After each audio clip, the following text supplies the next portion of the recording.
Hey everyone, it's Kai from Cool Collectibles back again for another review. This time it's the Bandai Star Wars movie realization, Daimyo Boba Fett from the Book of Boba. And this sort of continues Bandai's trend of releasing repaints or retools of the Mandalorian and Stormtrooper figures. So at the moment it is a little bit hard to get excited about this series.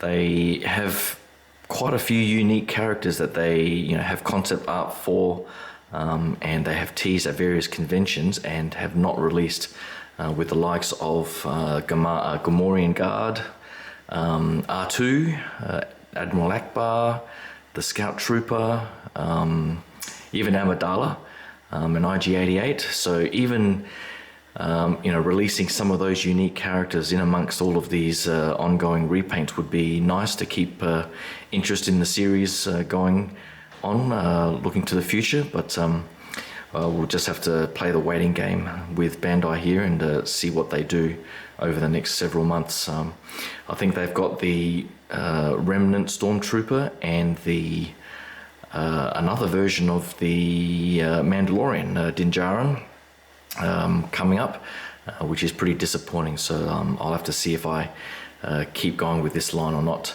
But for this particular figure, overall there are a few interesting changes, and as you can see, it does come with a decent array of accessories. With the box here, you get the usual style. Oop, just fell over there. You get the usual style with this series, so the nice front box art there, and then various photos of the figure doing various poses and so on the back. So that's all nice and standard there. With the accessories, I'll just get the figure out the way. First up, with the accessories, does come with his nice backpack here. It's probably not as nicely painted as some of the other ones. The styling is pretty similar to the original. I'll bring out the original towards the end just to do a side by side, but there is a nice bit of weathering and so on with this, but pretty stock standard. It does come with his Sand People gaffy stick, which is pretty nicely done. I do like the silver paint application and this wood sort of paint application here that actually looks quite realistic. So they've done a great job with that accessory. Comes with his rifle, which again is nicely painted. I'm not sure if it's exactly the same as the original. I'm just looking at the original on the side here, and it does look slightly different, but I'll do a comparison soon. But overall, not too bad. Comes with the standard, I think people have told me it's called the Wakizashi and not the, what do they call it, katana. But overall, his sword here looks pretty much on par with the rest of the series. A nice sort of detailing in the hilt there. Also comes with his little pistol, which looks fairly nice as well. And then lastly, well, not lastly, I'll go through his hands. He comes with some fists straight out of the box. But then also comes with the rifle holding hands. I think one's the gaffy stick holding hand and so on. So you get a few options to play around with the poses there. And then lastly, he comes with this claw feature. If you can sort of see that, it's a tiny little thing that fits into his right gauntlet, which I'll show in a second. But it comes with the inserted piece, which is tiny, so be very careful with that. And then it comes with the extended chain, which is a metal chain, so it's like a little tiny necklace, and you put one end into his gauntlet and the other end, I guess you can pose it up with it trying to fly out to hit someone in the face or something like that, or wrap around someone's neck.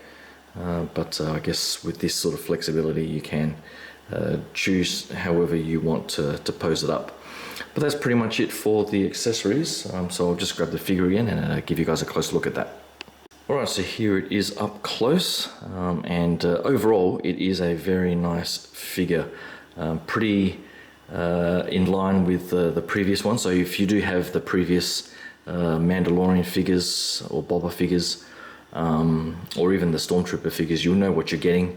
I still hate the way they change the joints on the elbows here with these massive ball joints. The original with the smaller joints was much more, I guess, aesthetically pleasing. These ones do look pretty chunky, but overall, all of the articulation that you would expect from this series is there with the arms. You get quite a range of motion with the torso and the waist and so on, and then the legs aren't sort of hindered by any crotch piece or anything like that, so that all works out quite nice. And then on the back here you get all the typical sort of detailing. You've got the hole in the back there that you can just peg the backpack into, so that's all good there. No cape or anything like that to mess things up there. Overall, pretty good in terms of articulation and detailing. The paint application, I think, is a much better green than the original. The original was like an almost aqua color, which I'll show you in a second, and that does look pretty bad in comparison. I do like the detailing on the shoulder pauldron there, so that's nice. I think the detailing in the gauntlet here with this sort of little missile launcher thing is unique to this figure, as is this side. I'm not sure if they reused this from any of the Marvel series in this movie realization, because that does sort of remind me of what they had on the War Machine or something like that. But that's where you pretty much put the claw. So if you've got the single piece, you can sort of insert it into there to have it retracted, or you can put this end of the string and have it sort of lying down or flying off into the air if you can hold it up somehow through that piece there.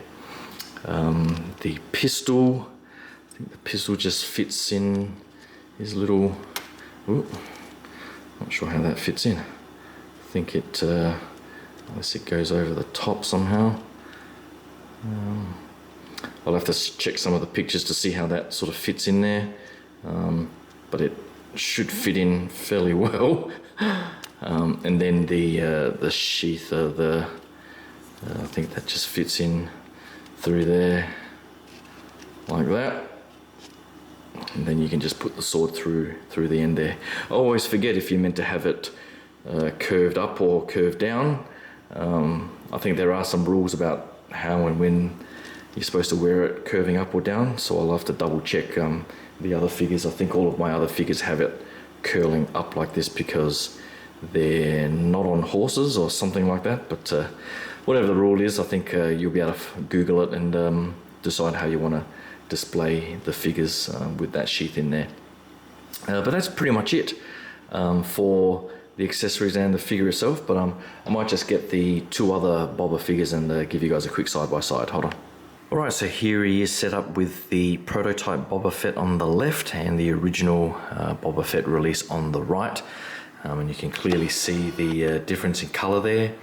I guess I'm not sure if they were intending on going with more of the Empire Strikes Back look, where I did think Boba Fett did have a lighter or a different colour armour to the one he had in Return of the Jedi. That was, I guess, a darker green.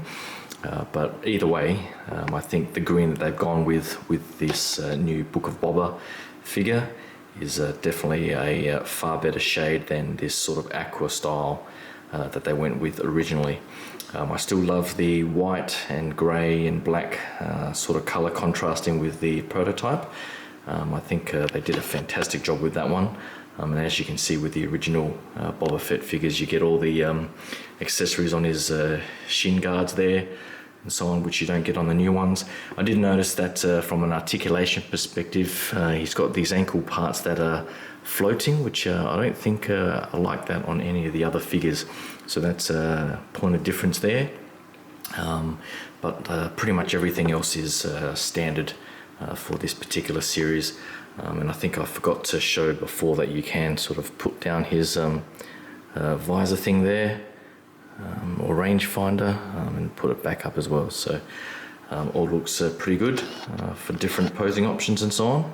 And he does look pretty good set up with his gaffy stick and so on.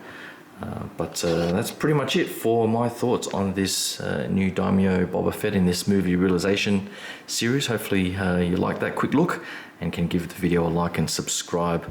I'm not quite sure yet if I'm going to get the Remnant Stormtrooper or the new Din Djarin. I think he's got Grogu in a bag or a sling instead of the pram.